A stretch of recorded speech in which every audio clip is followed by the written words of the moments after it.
Hi, I'm Mohammad. I am the narrative lead on Apex Legends. And I'm Griffin Brennan-Dean. I'm a game designer on Apex Legends. And today we'll be talking about each and every legend in Apex Legends.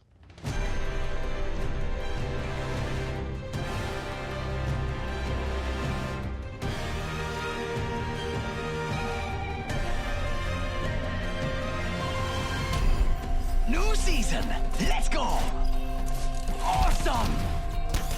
Whoa, what a rush!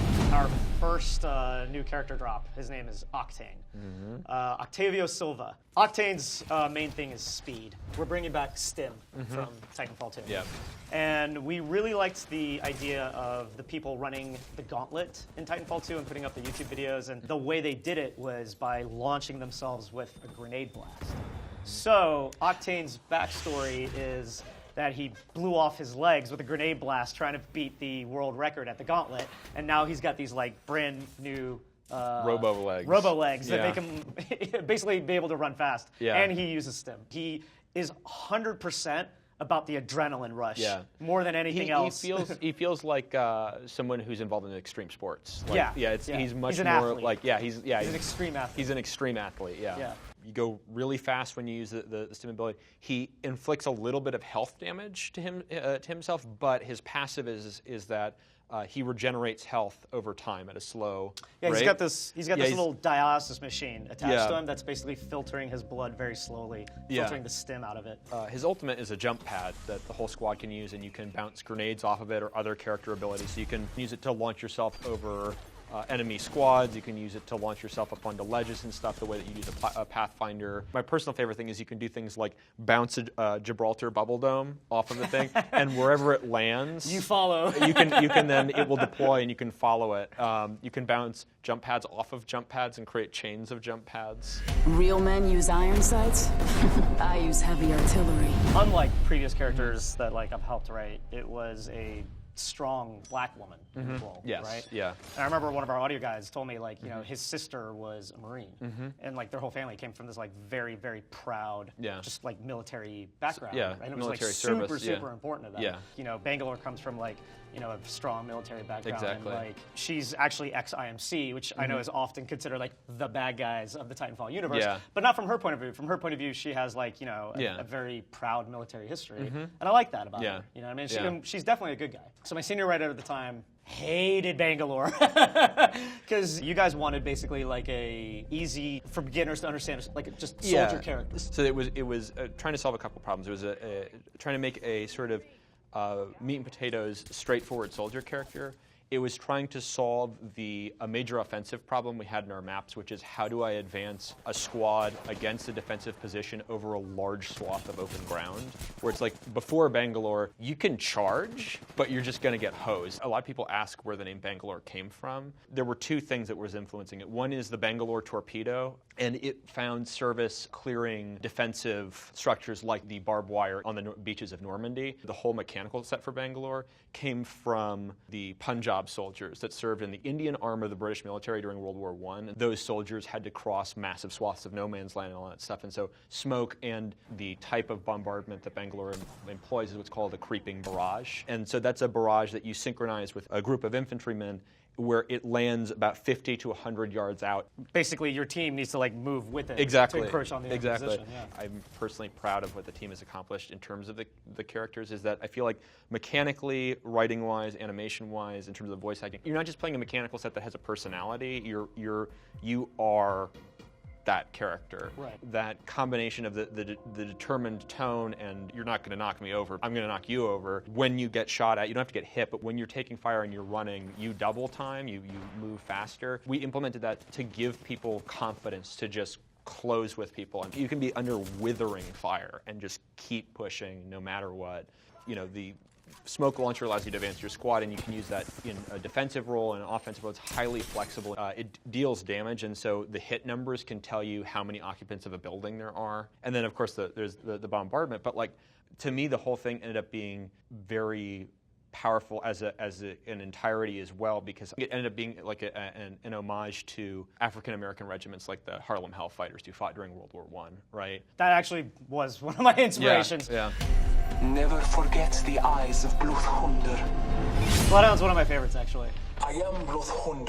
The important thing to take away with Bloodhound is that Bloodhound is a character that is designed all around starting and entering fights from as best a tactical perspective as possible, in that you have information about where enemies have been, what they've done. The ultimate allows you to see through a lot of sort of defensive obfuscation, smoke, gas, and all that stuff, and track people better. So if someone's trying to flee from a bloodhound, it's just not going to happen. They're the ultimate hunter. Yeah, like if you're wounded and crawling away from a bloodhound, that's unless someone's covering you, it's just not going to work. I'm sorry, you're just kind of done at that point. The character doesn't inherently have any defensive abilities. The idea is if you understand what your enemy is capable of, your enemy's position, and you have more information about your enemy than they have about you, you can make decisions and control when the fight happens, where it happens, and if you make all of those things favorable to you, you win. And if you know if you're being followed by a bloodhound, you can actually use the fact that the bloodhound can follow you reliably to bait them into traps, to ambush them. As we go through all the characters, we'll talk about this, but a lot of them are sort of designed in a sort of an ecosystem where they're meant to have strengths and limitations so that they're sort of interreliant as a fighting unit. And I think that's what makes sort of that baseline squad play interesting. It's not any hard counters to anything. Yes. And also, you have 3 members and there are 4 roles. So we have our offense, defense, recon, and support characters. And so there's 4 roles, but you're always lacking 1 role in the squad, which means that you have to supplement that deficit with teamwork or strategy. The squad is always going to have some weakness in some area. I think the community has been very accurate with the Bloodhound Bangalore combo. Absolutely. Yeah, so they're both a very powerful assault unit in that the Bloodhound can say, this is where the enemies are, and then the Bangalore can focus on the obfuscation of the smoke with the pulse and the ultimate. I mean, that's the key one. Yeah, right? it is. Yeah. It like is, one it's specializes in blocking vision, the other one sees through it. Yes. So. If you are playing Bangalore, you always want to listen for Bloodhound audio cues, because if you hear a Bloodhound that is not your Bloodhound do the combat scree, you the don't want to put the smoke down. Yeah, you don't want to put the smoke down. Because it only hurts your team, basically. Yeah. So yeah. The tracking ability, one of the big things that we had a problem with was originally it was not tied to mobility stuff. So things like mantling, running, all that stuff didn't generate evidence markers. It was only things like gunshots, blood. Fighting isn't a moving thing. It's more kind of like a puddle. So you just get this big cluster and you're like, yeah, there's death boxes and people fought here. You're telling me what I already know. So adding the mobility element to that really helped so that it was much more of you get more breadcrumb trails across the map. Bloodhound was a tough one. I based the character's personality off of an amalgamation of one of my favorite Viking characters and a couple of my close personal friends. One of them's non-binary and the other one is gender fluid. They had a big impact on me, and I realized I would really like to have a character that represented a non-binary person. It is your honor to face me. I knew from the beginning, because I was making a non-binary character, that I wanted them to have an androgynous voice, because I wanted anyone to be able to feel like they could put themselves into that role. Yes. It's super important to the whole company to have, inclusion and diversity and representation. The people who make these games, us included, the people who play these games, they come from all walks of life. And, like, the world is diverse. There's so many cultures and so many things that people haven't seen before in their daily lives or that they might not be familiar with. Definitely not that, like, we hit everything out No, there, but we're trying. We're trying. We're working on it. We're trying. We're working on it. Yeah. There's more characters coming. It's a process. It's a process. This is my favorite part. Gas Man. Yeah, So, gassy boy, as the internet says. Originally, when we wrote Caustic, we wrote him as a good guy. I You remember still that? remember that meeting. Yeah. This doesn't feel right. I'm going around gassing people. I don't so- feel like I'm the good guy. The original fantasy from a mechanical standpoint was sort of the monster in the fog. You can't see very well, you can't breathe very well, you can just hear this ventilator coming through the gas. And you don't know where he is, but he's getting closer. And it's sort of like, it was sort of like our game's version of the hatchet drag in a horror movie. When the first pitch to make him sympathetic came through, I remember bringing up the actual guy who invented mustard gas in World War I. That nature of warfare is such a inhumane method of conducting warfare that I think, it's weird to say that, I'm glad that Caustic came to embody that. The good guy angle. Good guy gas man. It wasn't working. I was Yeah. like, all right, let's take this back to the drawing board. And Yeah. like, I remember I had that conversation with you, and I was like, all right, well, let's turn him into a sociopath sociopath. Very pragmatic, like human Yeah. life means less than science kind of attitude. Yes. Yeah, one of the hardest things to bring this character to life, it's gonna sound weird, but the head. So there was a version where he looked like the Pyro from TF2. Oh, I do And remember. That was then, old, though. And That was super old. And then there was hazmat. B-Man Yeah, Caustic, the B-Man where costume. we referred to him as B-Man Caustic because he looked like a beekeeper, like just a big yellow beekeeper, and he couldn't move his neck. So he's like doing it was this worse than weird, Batman. like- It wasn't that he couldn't be, like if he was sideways, you basically couldn't see his face at all. Yeah, he was like. You couldn't tell he was looking at you to fire at you. We kept it a long time. We tried to work with it, but animation was having one hell of a time with it. Yeah. And eventually we ended up going with the goggles, gas mask, crazy hair, beard. And like as soon as we saw that costume, Yeah. we were like, okay, no, Yeah.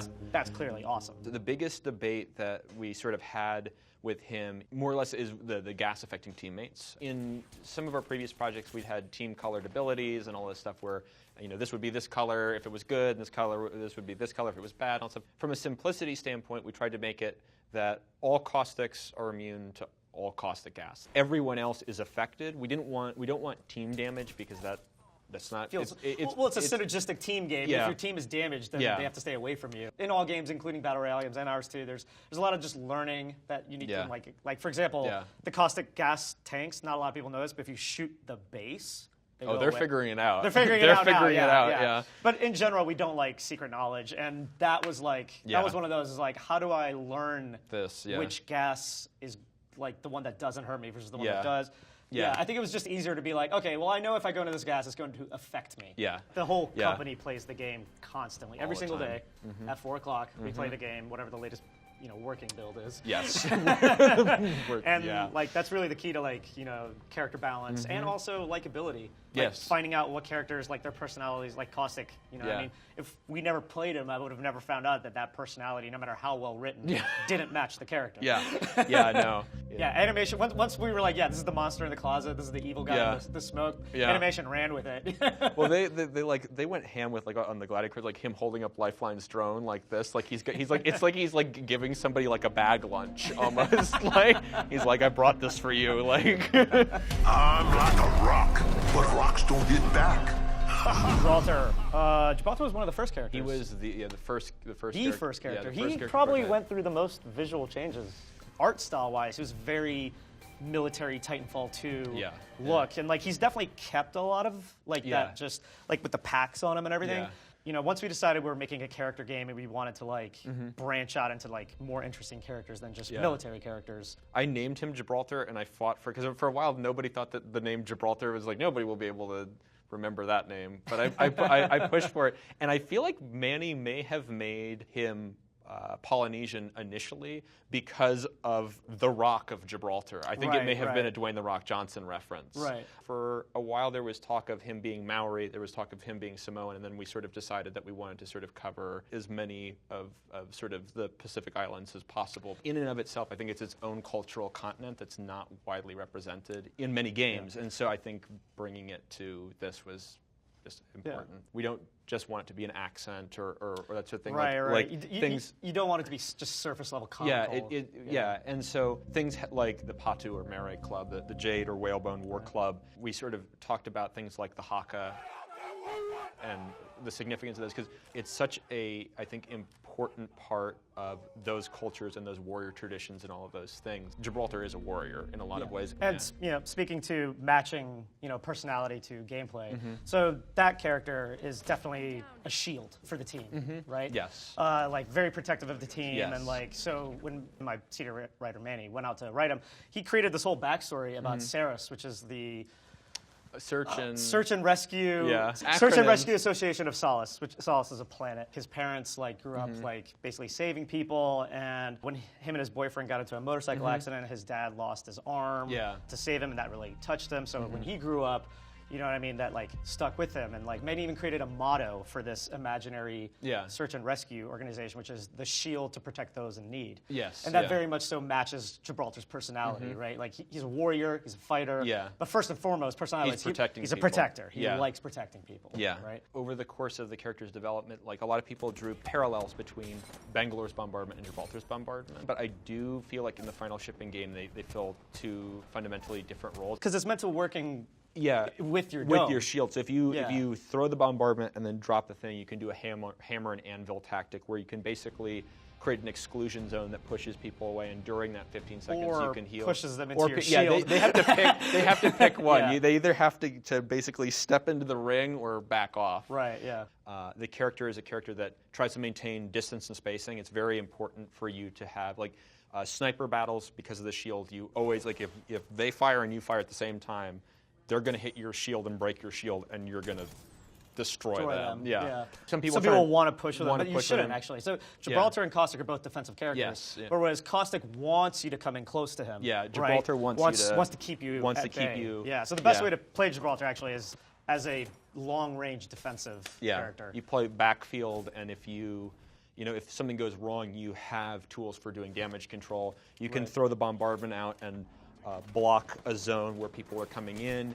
You can cut people's retreats off. You could, if you're in a building, you can drop it on the house. Like watching people play Caustic Lifeline Gibraltar, like Caustic will block all the doors, and Lifeline will heal, and Gibraltar will peek windows. And if a squad gets too aggro, it tries to push in, like say the first floor, they're like, oh, there's caustic gas here, and then Gibraltar's like, and there's also a bombardment outside, so either come in with us or like get screwed. get screwed. And so like it's very much gives you a lot of flexibility for forcing people's hands. And as the meta evolves, there's going to be more room for tactical gameplay and ability usage, and basically forcing people who may be better shots than you into bad positions and leveraging that sort of strategic high level to win matches that you wouldn't be able to win in a heads-up gunfight. Right. Yeah. Remember this, I'm the one you should have concerns about. I like Lifeline a lot. Who doesn't like Lifeline? Who doesn't like Lifeline? She's so spunky.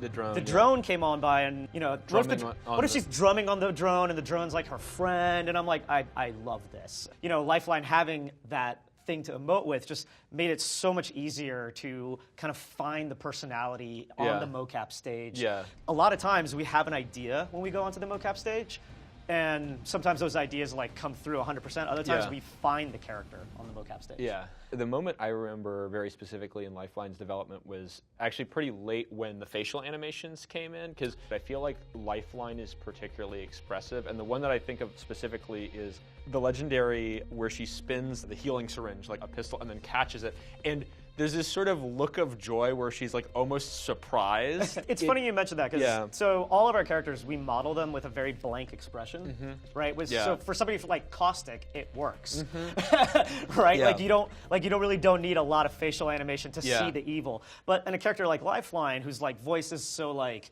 fun and like having that dead face, it's really you're like, what's going on? Yeah, it's hard. And like I remember like the first time like Lifeline's face was animated. Yeah. Like I fell in love with her.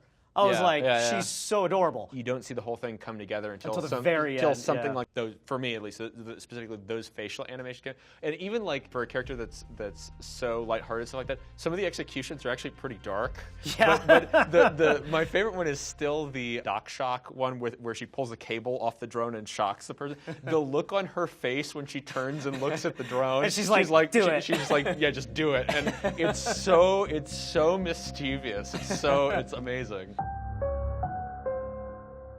Core mechanical set was to really sort of make a combat medic, like someone who would feel comfortable running out to help teammates under fire. Like, we don't just want a healing character, we want a character that feels like they're putting themselves at risk to help their team. One of the big things we were trying to figure out with Lifeline from a general gameplay balance standpoint for a long time was in a game where your goal is not to die, how do we make sure that a character who is really good at making you not die, like, doesn't become the meta, where things like damage interrupts and stuff like that make it so that you can't use the drone to heal through damage if you're directly under fire and that sort of thing. And so we had there's an interesting duality of the character, of some of the abilities you need to use in cover and all that stuff, but others, like the rest, you're supposed to use just right in the middle of combat when there are bullets flying and all this stuff. Probably on the same level as Wraith, I would say. There's not many more characters that you need to worry about more than losing track of where a Lifeline went, because as soon as you lose track of the lifeline, that means she's going to come back with like 10 billion health and like a bunch of, you know, she's going to be like, she's going to be good. You're going to be like finishing, like trying to finish her friends, and you're going to be run ragged, and she's going to come back like, I've dusted myself off and I'm ready to fight again, and you're just like, oh no, I'm tired and I want to go home, and she's like, oh, you're going home. Body bag. In a body bag, exactly. I gotta admit, I may have tricked you. So in many ways, Mirage, his personality is based off of me. A bit smarmy, bit talks a little fast, gets out of himself. He's a lovable joke. It is a lot of fun, though.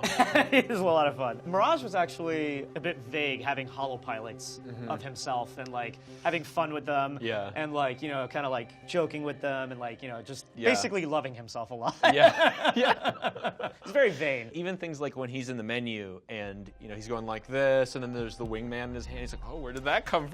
You know, like, and then he like goes like this and it's gone, or like we're making the bird appear. Like, there's a lot of like sort of new old-timey vaudevillian stuff in there that I really love. Yeah, the animators had a blast. Oh my god. I did a little bit of mocap, but most of the mocap was done by Sean, and he basically said, "I thought of you," and then I just exaggerated. And I'm like, I don't know how to take that. Thanks.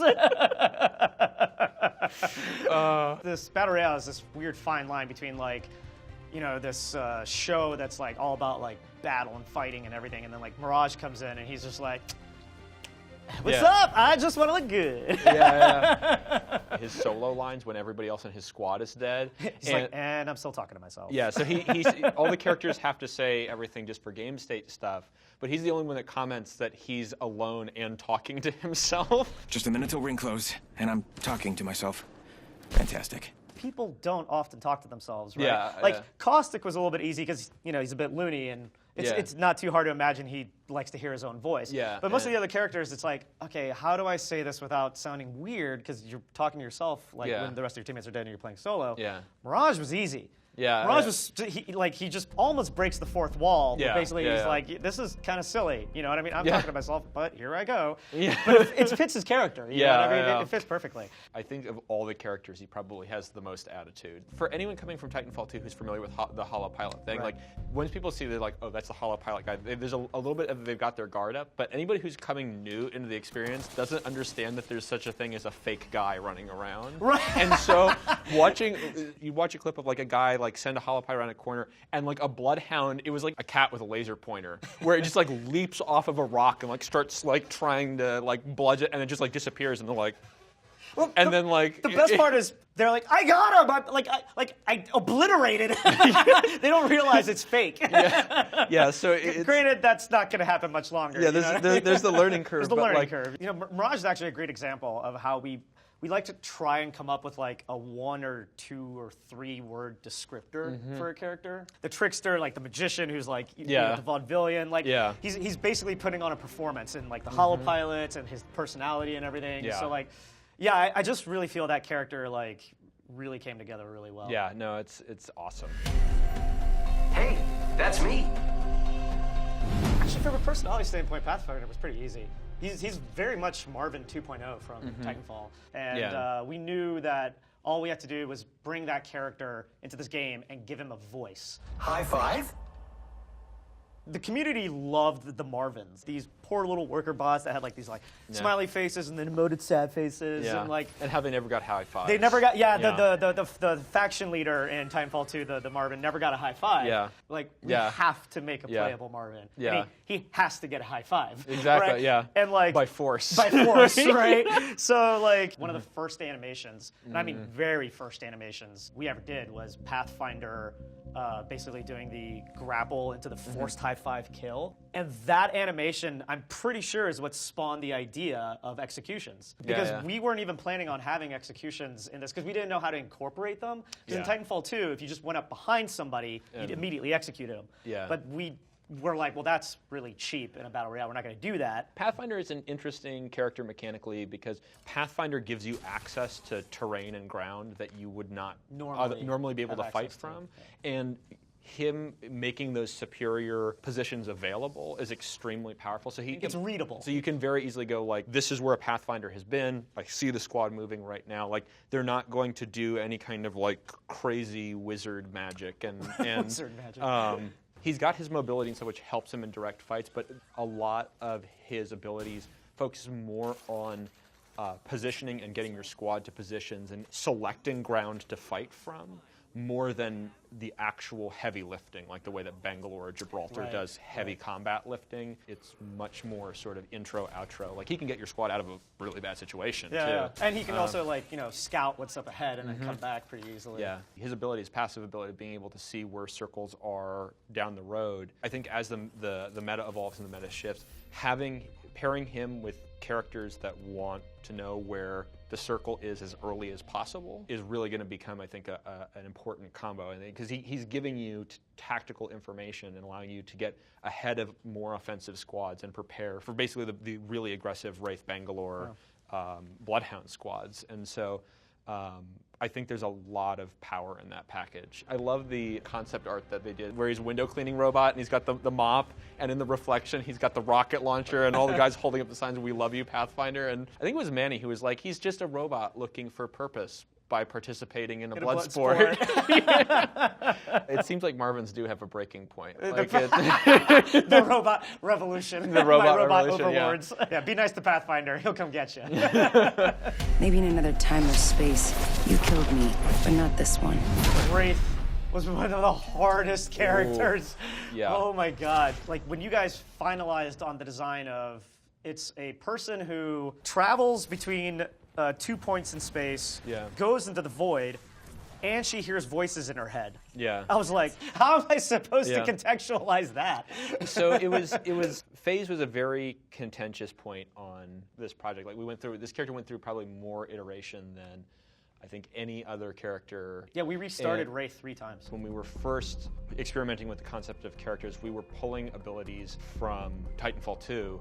The first thing that we had in there was Titanfall 2 phase shift. It was rough because Titanfall 2 phase shift, there's no trail, so you have a person who disappears, reappears at some other random point in space, and can immediately just go guns up and hose you. From a learnability standpoint, like, what do I do about this? And the answer is like, well, don't let Wraith get anywhere near you. Yeah. Just like run away. Which is not a valid or fun method to play the game. I mean, that's why you made it so that, like, there's a significant delay between when she comes out of phase and when the guns up. Yes, we want the character to be a phase skirmisher, so she's all about not presenting a solid target for people and not over-committing to fights. Wraith loses when she over-commits to a fight. She's much more about playing the peripheries, harassing from the side, harassing from the rear.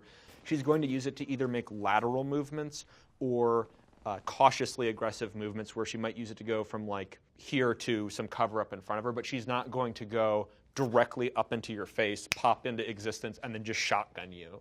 And so if you lose track of a Wraith, you should be concerned. Wraith was the hardest character for me to find the focus on. The voices in the head presented like a real problem because our game is a sci-fi game. It's not a fantasy game. Spooky, scary ghost game. Right, so it can't be like spirits. So I was watching Donnie Darko, actually, and then it kind of like hit me, what if the void is a window into infinite dimension? And what she's doing is stepping out of this dimension into this void space that's a window into every infinite other dimension, and then stepping back in, right? Yeah. And then when she's in that window, she can somewhat see into, you know what I mean, like other possibilities and things like that.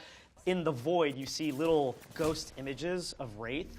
That's basically infinite versions of her from other dimensions also passing through the void at the same time.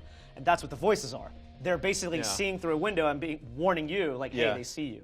You know, Wraith receives voices about whenever you are being fired at, whenever you're being looked at, grenades, traps, all of this stuff. And the idea was that the portal allows you to move an entire squad. And when you first start using it, it feels highly situational, but the more comfortable you get with it, the more applications you have. If you just think of it as risking only one person while moving 3 people as a value proposition, it becomes very useful in a wide range of scenarios. The combination of being able to hear when someone's aiming at you and then being able to phase out and place the portal. The idea is that you can charge a sniper, you can charge a machine gun position, that sort of thing, if your squad is pinned down, and move everybody either up on the position or around the flank or out of harm's way. And you can really pick your fights in a lot of ways with Wraith.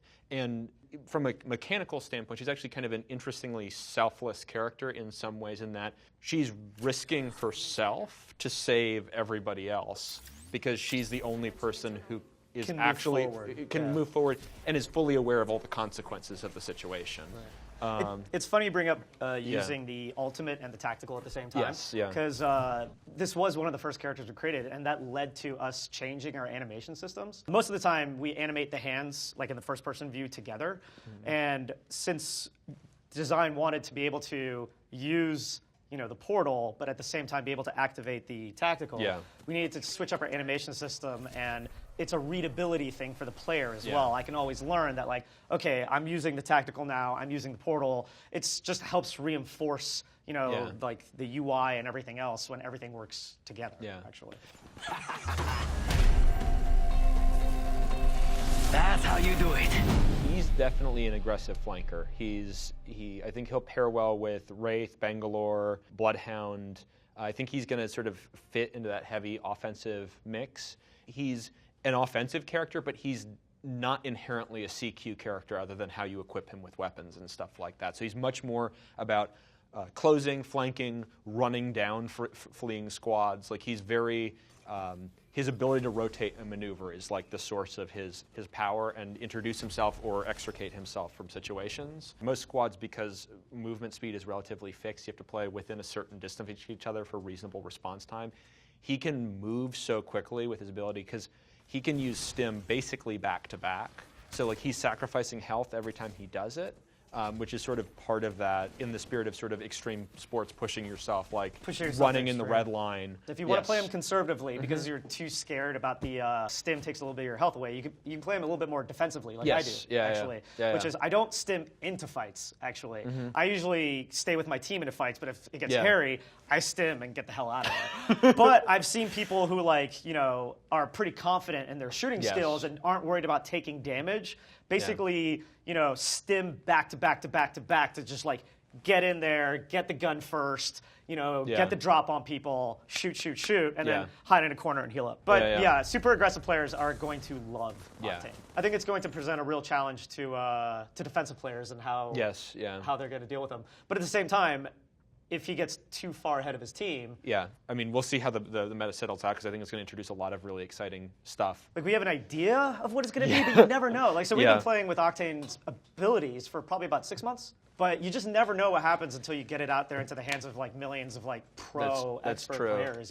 So, for example, like, Bangalore, I never saw her defensive smoke. Oh, put smoke down. Smoke down, like, right in front of me and run off as, like, that viable of a solution until it, like, got out there, and that's, like, clearly a very valid playstyle. I know what I expect with Octane, but I'm more excited about what people do with it.